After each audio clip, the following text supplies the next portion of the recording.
You're listening to the Backyard TARDIS Random Thoughts Podcast, part of the Red 5 Network. Hey, Nicholas with the Backyard TARDIS, part of the Red 5 Network, and we are here to talk another top 10. This time we are going to be talking about the top 10 episodes of Classic Quantum Leap Season 2. And so, as many of you know, I do a stream, Quantum Leap Revisited, over on the Price of Reason live channel. And over there, alongside Ro the Podfather, Price of Reason, of course, the Script Doctor, and Sean Crummell. And we've been going through Classic. We have finished the entire show. We're doing our recaps, doing ranking videos, and I'm going to be dropping some top 10. So we did our ranking of Season 2 last week as a group, along with the chat. But now I'm going to give my personal top 10. And then following up to this video, I will have my bottom 5. And then my idea is, when I get done with the end of this Season 5, doing top 10s, I'm going to do a top 22, make a perfect season of Quantum Leap, all my favorite episodes, and also do my top 10 worst episodes of Quantum Leap. Classic Quantum Leap. Of course, you know, the new show would dominate that if we added that, but we don't talk about that because that, you know, a lot of tea to spill there. So anyways, let's get right into it. So at number 10, Another Mother. I gave this one an A- rank. In all honesty, there are some episodes that didn't make this top 10 that, in theory, might be a little better written. But this is Sam leaping into the single mother of 3 kids. And this is so fun. They do so many things. There's the youngest daughter can tell that Sam is not mom. And she can see Al. And so it's like the mind of a smaller child is more open to the possibilities and can see it. And they have a lot of fun. Al has some cute moments playing dinosaurs with her, different, you know, little things cute there. Doing the whole Mr. Mom routine. Sam's feeling overwhelmed. Why are they here? Well, the oldest boy, he's going to go missing. Why is that? Well, they think, well, maybe it's because he's dealing with emotional problems. Maybe they think he runs away from home. There's a little more involved than that. But, you know, Sam is trying to talk heart to heart. And he's actually trying to have kind of a father to son talk. But, you know, the little boy's, you know, he's a teenage boy talking to his mom about girls and stuff. And he feels real awkward. And so Sam is trying to navigate that. All fun. The thing that makes this one really stand out is there's this dirty old van. And yeah, I get the irony. I am a Locksmith fan right now and a big white van. But the thing is, he's going to get kidnapped. And the whole episode, they just cut away to this van. They play ominous music, all this. We don't see the people. It's just like, we, covering this stream, had so much fun talking about this van that I can't help but put this on my top 10 list. So, well, you know, this might not, although the Mr. Mom, I think it was really neat seeing, you know, there's going to be a lot of firsts of Sam giving the female perspective. And I think, you know, as we'll see with one of the other ones that we're about to talk on this list, they go into kind of some of the stuff women have to deal with. This motherhood is a huge section of that, all the stuff at home. So having Sam really get to see that, I think, worked out well. The end when Sam confronts the kidnappers. And it's funny because all of a sudden they see a woman and they're like, ooh, we're going to have some fun with her. And it's like, wait, I thought you were into stealing little boys. And the boy's 15 years old, which is usually older than the age when they kidnap little boys. But, you know, anyways, Sam gets to do a roundhouse kick. It's just fun. Enjoy this episode and enjoy rewatching it. Okay, number 9. What Price Gloria? I gave this one an A. Here, once again, Sam leaping into a woman. And I feel like these early ones of Sam leaping into a woman are much better than some of the ones in the seasons to come. But here he's dealing with a lot of sexism, a lot of catcalling, crude remarks at work, getting slapped on the butt, that kind of stuff. All while Sam's also feeling uncomfortable in the clothing because he's having to wear like short skirt business suits and high heels and all that kind of stuff. And he's not comfortable showing all that leg and doing that. But he's there to save the roommate. She's a young woman who's sleeping with the boss because she truly believes he's unhappy in his marriage and he's going to leave his wife for her. And there's a moment when she confronts the wife. The wife's like, "Oh, I'm so sorry, but that's just not going to happen. He does this all the time. I'm fully aware of it. He's never going to leave." And she's going to commit suicide. He has to stop her. In the end, he confronts the boss, and there's kind of an epic moment, and she's like, attacking her as a man, kicking, punching, and just really putting this guy in his place. And it's just fun because the guy's been sleazy the whole thing, and just overall fun putting Sam through those things. This episode, I feel, does it a bit more tastefully than some of the stuff we're going to get in the next season and the seasons after that. As far as, yes, he's in a businesswoman's suit outfit, and it's that, but he's not in a swimsuit. He's not in that. So, in my opinion, this just rides that threshold of being able to accomplish this message and this kind of story without making it too weird to look at Sam. So I really like this one. Number 8, So Help Me God. I gave this an A+. This one, you probably, after how much I raved what my number 1 was last week with the Color of Truth, you'd think this one was higher. And I think this one is also equally powerful, but leaves on a much more somber note when it ends. Sam leaps into a defense lawyer for a black woman who's accused of murdering the son of a rich white man, influential white man. And she has a signed confession, but she can't actually read and write. So all she did was sign her name to confession they wrote for her. But she won't say the confession isn't true. She won't say, who did it. She won't deny anything. She's not doing herself any favors because she's trying to protect who did it.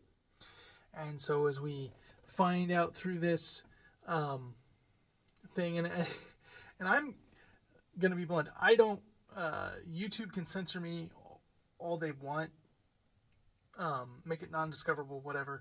I feel so bad because Price is so confident, but I am somebody who's clean. I feel this show is clean, and I think it's silly that as someone who doesn't cuss and has never had to censor himself censoring on YouTube, but it reveals that she was raped in her youth, and by this man, and as time went on, they kind of had, she'd grown to kind of have an emotional attachment to him, but now he's being abusive to her. And, big spoilers. Spoilers.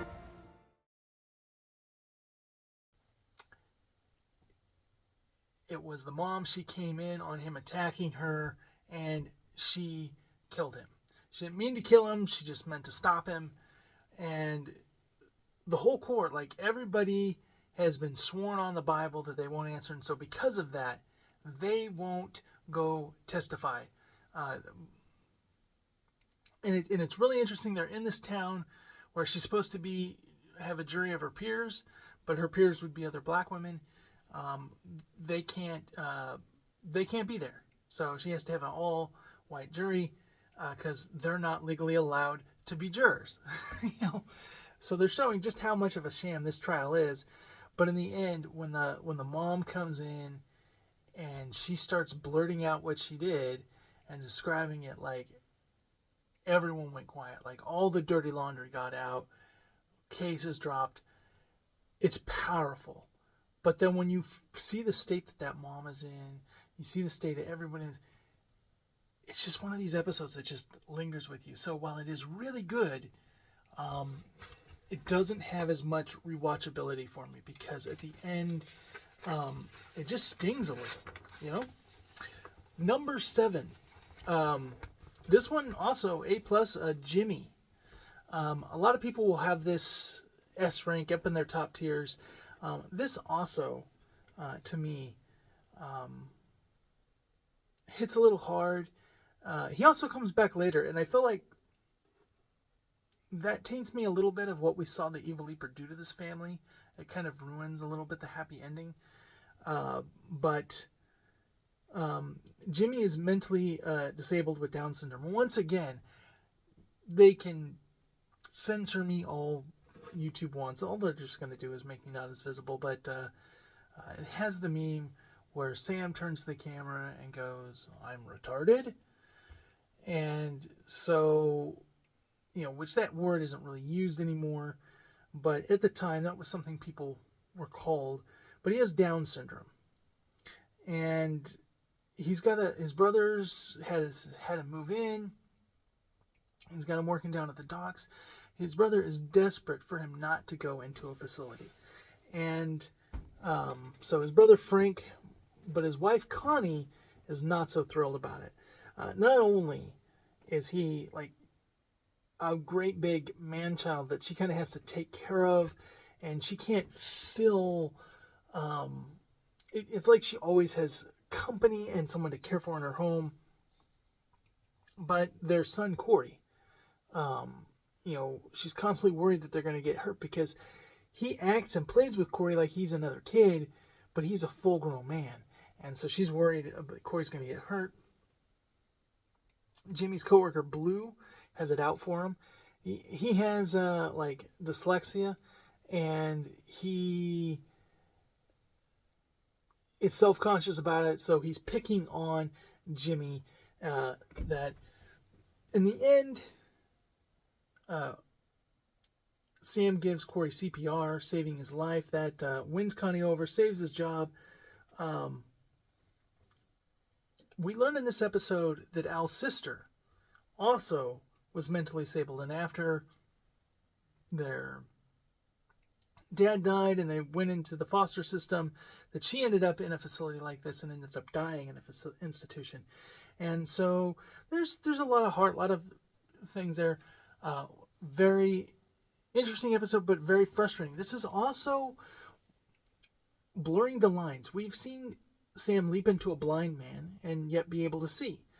But when he leaps into Jimmy, he has a little bit of... He's starting to act like he has Down syndrome. He's moving a little clumsy, a little slow, knocking things over.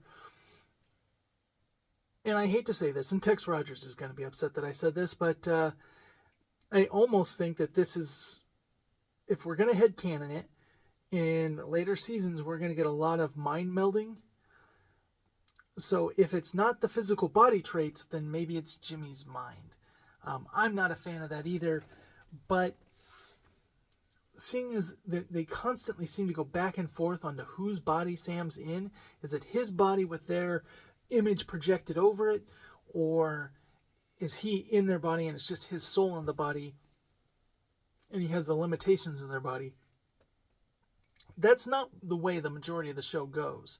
So when they seem to impose that on it, it just kind of feels a little out of place.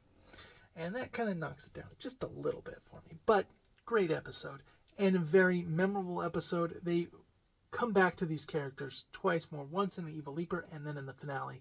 So you can tell that this is a staple of the show. This is one of the episodes that put the show on the map, so to speak. My number 6, Sea Bride. This I gave an A+. We got to have ones from the show on for this one. I lose the writer. The director. We had the director on, and it was he had a bad connection. I really wish we could have got more of this, but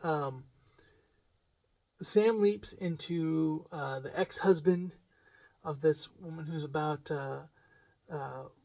get married on the Queen Mary cruise ship, and she's going to be marrying some gangster, and it's very much a Hallmark movie. Reminded me a little bit of The Parent Trap. And then the father is played by J.G. Hertzler, also known as Martok from DS9. He gets to play the dad, and there's a scene where Sam and him kind of getting a little bit of a fist fight. Oh, it's so good. So good. This episode is just such a feel-good episode for me. I love the sets. I love the style. I love the romance in this. And it makes me happy. This episode, like, if you're going to have some deep episodes, this is a good episode to clear your palate. So that's why number 6 is Sea Bride. Okay. Down into the top 5. Number 5, the Americanization of Machiko. Sorry, not Japanese. But I gave this an S. And that seemed to be high from the panel. A lot of them wanted to give it an A. But this episode really spoke to me. You know, it starts out, Sam's there. He's, coming back from Japan, not knowing that he just got married and that his wife's there, and so he leaves her behind. So she comes on a separate plane. She's coming into this southern town, and we have to think this is in a time when the older generation at this time, not that far off from World War I. So, Japan was the enemy. This is in a predominantly white neighborhood. In the South, they're not very friendly to her. And it just... and then the mom, who is played by Catherine Callan, also known as Martha Kent, from the Lois and Clark New Adventures of Superman. Was so good to see her acting chops here, from going from such the sweet, Kansas mom to this not so sweet mom who just is rejecting her, doesn't like this. She, it's not so much that she dislikes Japanese people. It's just this, she's seeing her son with this foreign woman and all the consequences of that, and it's just like she doesn't think it's the right fit, and she's very upset that he went and did this over there. And as someone who, when I got married, my parents, just because I went to go get the rings, and I told everyone to stay there. We were at an event at the lunch break, and all of a sudden, I realized I didn't know what finger to put it on. So I'm searching, find my friend's mom, and I asked her, I was like, what finger am I supposed to put this on? And they're like, whoa. And I'm like, yeah. And when I got there, my mother-in-law was gone, my parents were gone, but my father-in-law was still there, and he had this big telephoto lens because he knew I was going to be doing this, and he took all these pictures. We come in after the intermission, sit all back down. She's got the ring on their finger. My parents saw this, and then my father-in-law, he'd gone out to his truck. He had a professional printer out there, and he started handing out, full-size photos of the proposal, and my parents were so mad. Especially my mom. She felt so hurt that he was there and she wasn't, and that I didn't wait. And so I could only imagine getting married in another country, coming home without even having told your mom that you got married. Yeah. You also have kind of an old girlfriend he had before he went off to war, that she's bent that she's gonna seduce him. And she's telling her to, oh yes, people here, they like it when you tell them they're fat. So she goes and does that. And she's not stupid. She immediately picks up that did not have the appropriate response she was hoping for, and realizes that this lady is not her friend. And I really appreciated that.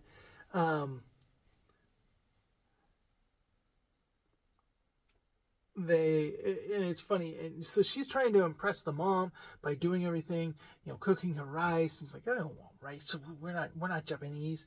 And, wash the floors. And the mom's like those are my floors and they're plenty clean and you don't need to come in.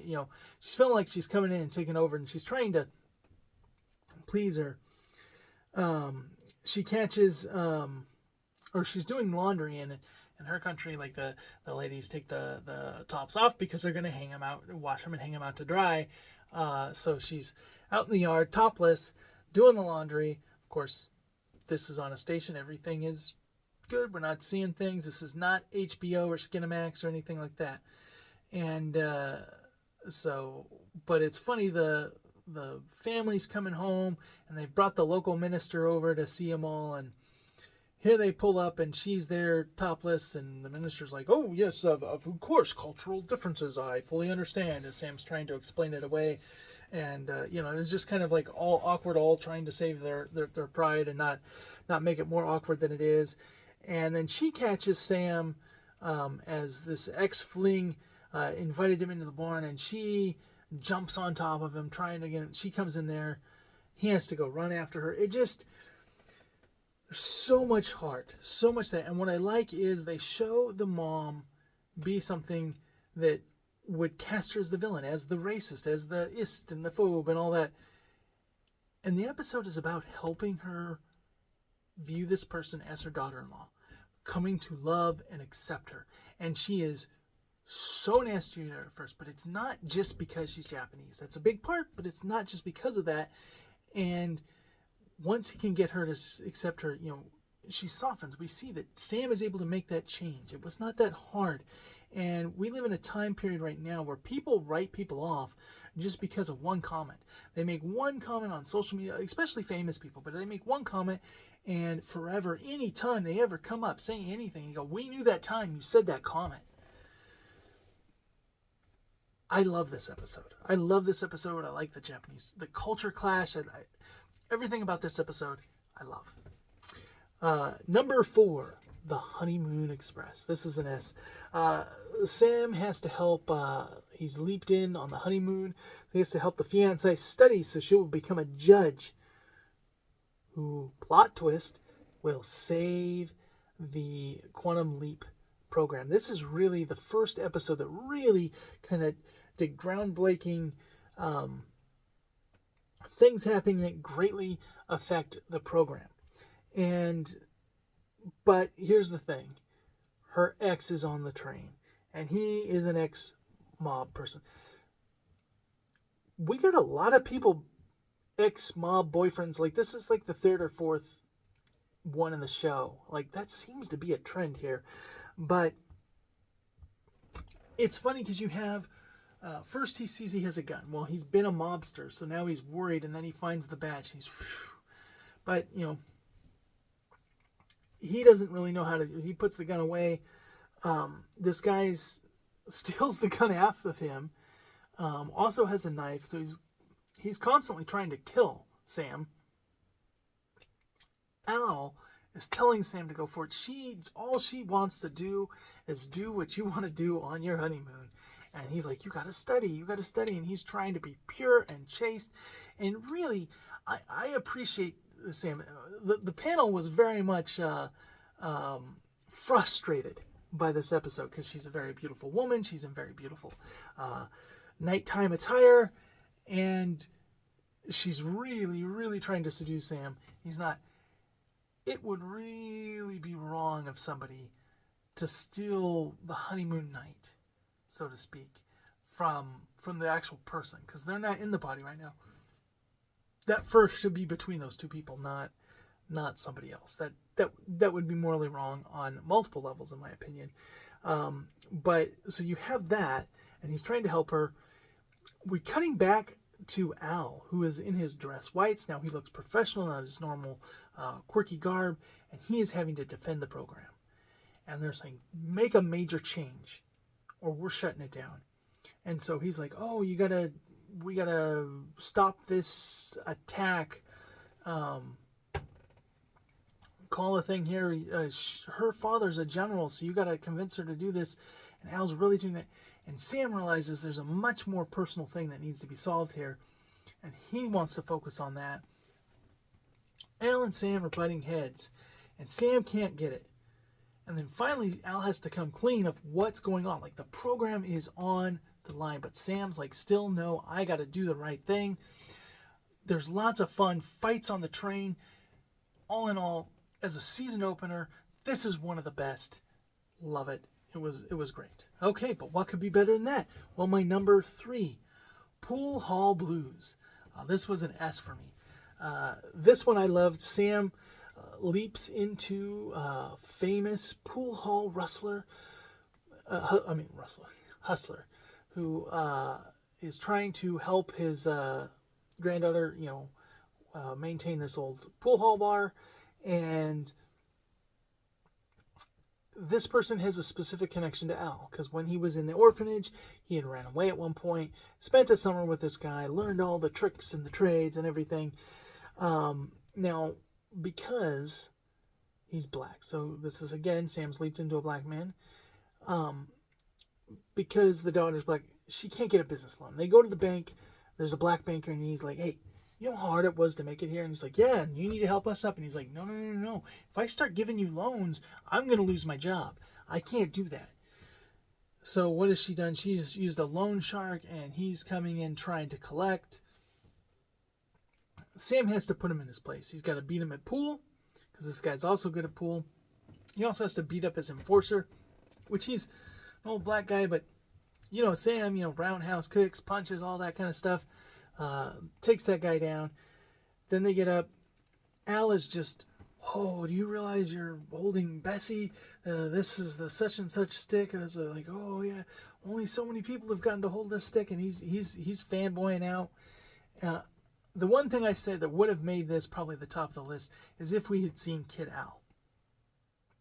A little Kid Al come in at the end, or that maybe right before he leaps. How about this? Right before he leaps, have Al come run in as a little kid, and he catches, hey, where you going, kid? And wait, Al? And then I think that would have made the episode perfect.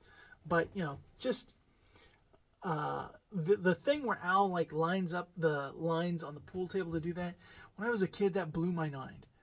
That really doesn't seem like he's projecting his whole body as a hologram. But to me, that was the coolest. That was just the coolest thing ever. Sorry, it's late at night. I'm trying to get through this. But now that brings us down to the top 2. And I think the next one, everyone's going to think was my top one, but it's not. And that's M.I.A. This is also an S. This is an outstanding episode. I understand why everyone would probably have this as their number 1.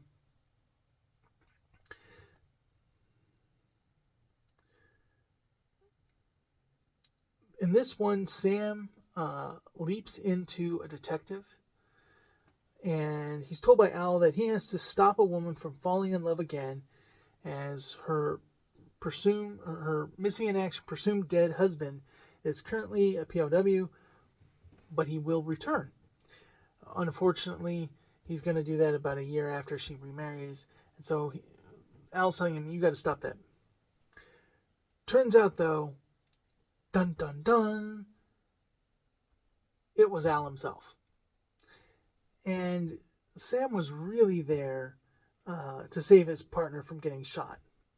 And while he does this just in the nick of time, this means that he doesn't succeed in saving Al before he leaps, or preventing Al's first true love from falling in love with the other guy.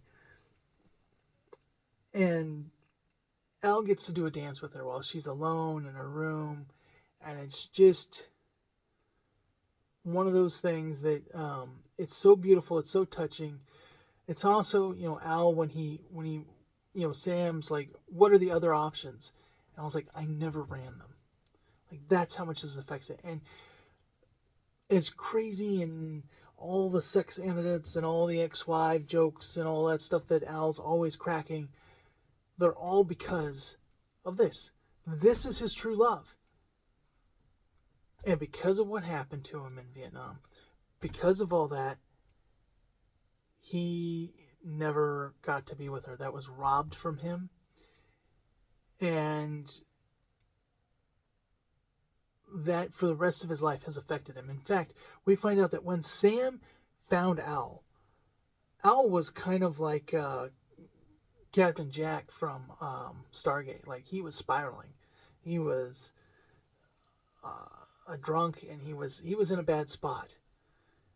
And the Quantum Leap program and Sam's friendship is really what pulled him out of that.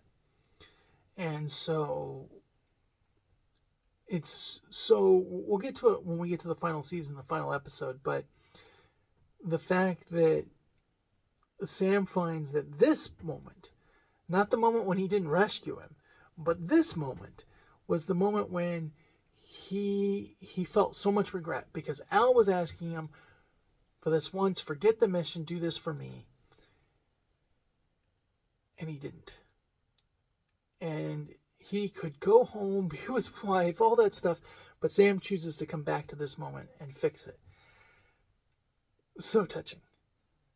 So touching. And that means that he won't be without. So with that, it loops around to this. This is kind of one of the center points of this show. Such an amazing and great episode. And it really took the show to a new emotional level. Kind of really beyond what it had had before. And so for that reason alone, this show is great. It's wonderful and amazing.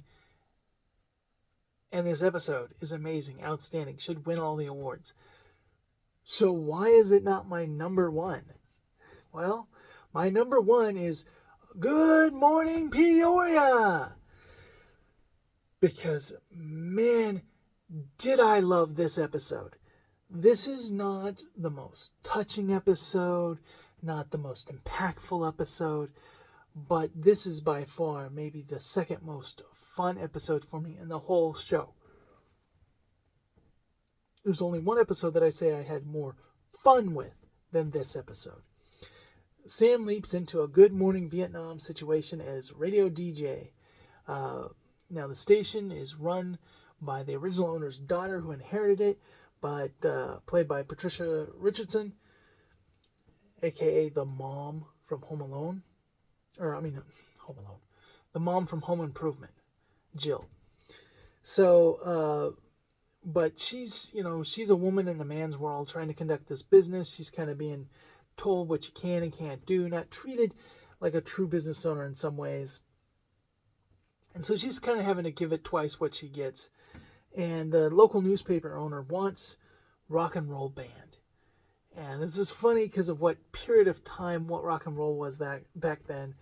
But they end up having to barricade themselves in the radio station, go through all this to just, and it's fighting censorship. Cool thing earlier in that, like Sam teaches Chevy Chase the twist. Can you do that twist? And so, there was just fun. The music is such a big part. I was someone, I don't listen to music very much anymore. I'm pretty much all podcasts. But talk radio and kind of like morning DJs on the commute used to be something that I look forward to. I liked the real bombastic personalities. And so I have a love for that. I have a love for this kind of real classic rock and roll. And just the vibe. The other thing that I liked is dealing with censorship, because this is something that has gone on through the ages. And I think, parents have the responsibility for censoring their children. Ministers have the responsibility of teaching their flocks, principles in which to live by, in which to judge what stuff you should find acceptable or not. I am a person who doesn't like rated R content. I am not one. I didn't watch Game of Thrones because I did not want to see a bunch of naked people. And I didn't want to watch a bunch of beheadings and stuff like that. Other people, that's why it gets such great ratings. I make that call based on my values. I didn't need somebody to ban it for me to do that. The trouble with banning is then, okay, well, what about this religious service? Or this, is this good? Is that good? You start going on a certain person's conscience, and everybody's conscience is different. You start making a ton of rules. Now, I am also somebody of the mindset that anytime somebody says, well, music doesn't affect me, video games doesn't affect me, movies doesn't affect me, I am quick to point out, if you're saying that, then you are discrediting the power of art. The reason why stuff is art is because it moves you. And if you're saying that something doesn't affect your mood, because there's certain kind of musics, even if you like songs of it, you have to admit, you don't come away from certain music feeling heavy. Like some stuff is like loud and noisy, and you're like, ooh, and you feel pumped. Maybe if you have some anger, aggression, you're listening, ooh, yeah. Whereas you listen to a really soft, sappy, slow country song, you might feel a little bluey after it. This stuff affects you. It does affect you. But you also have to have things in their proper place. Listening to this is not warping your mind, or but each person should be able to make that decision for themselves. When you try to ban something, you kind of make it a forbidden fruit. You over incentivize the people to do against it. And one of the things that I've already talked about on this particular video is there's certain things that you can and can't say on YouTube, or your video will get less views. It'll get shadow banned or whatever. These are not terms that it's not even profanity necessarily. A lot of it is just terms about uncomfortable subjects. And because somebody might be talking positively about those, YouTube's algorithm searches for those words and basically limits who can see that stuff, because they don't want something bad to pop up and then to be putting a Tide commercial in front of it. That's their concern. But we live in a world where like people are so censored by the exact little words that you say that even people who are clean and decent people find themselves getting punished in this overly strict world view of censoring. And yet other things that you think should be outrageous and not acceptable, are not censored. And so I just liked the messaging of this one. I liked the feel, the sounds, the music, the energy of this. Plus they had the bantering between the two of them, the fight against the man. Everything about this episode was so much fun. So that when I turn this episode off, how does it make me feel? It makes me happy. More so than any other episode in this season. And so that's why it's number one. So that's my top 10. What are your top 10? I'm going to have a follow-up video with my bottom 5 from the season. And because this season had a few that I was not too fond of. And let me know what were your favorites of the season, and go look in the description. I have a full list ranking of the season, and I'm going to have, if you look, there's a link to the video where we rank this season as a group, the whole season, and we had a lot of fun doing the discussion. So definitely, if you want more Quantum Leap, click that link over to, in the description, over to the Price or Reason Live channel to get more Quantum Leap goodness. I'm Nicholas with the Backyard TARDIS. Have a good day. I'll see you in the next video. Greetings, listener. Just a reminder that the podcast you just heard is a proud member of the Red 5 Network family. Red 5 Network offers you a great variety of shows you'll be sure to love. So the next time you're itching for quality content, make sure you head over to Red 5 Network. You'll find this podcast along with a whole lot more. All wings report in. It's the Red 5 Network.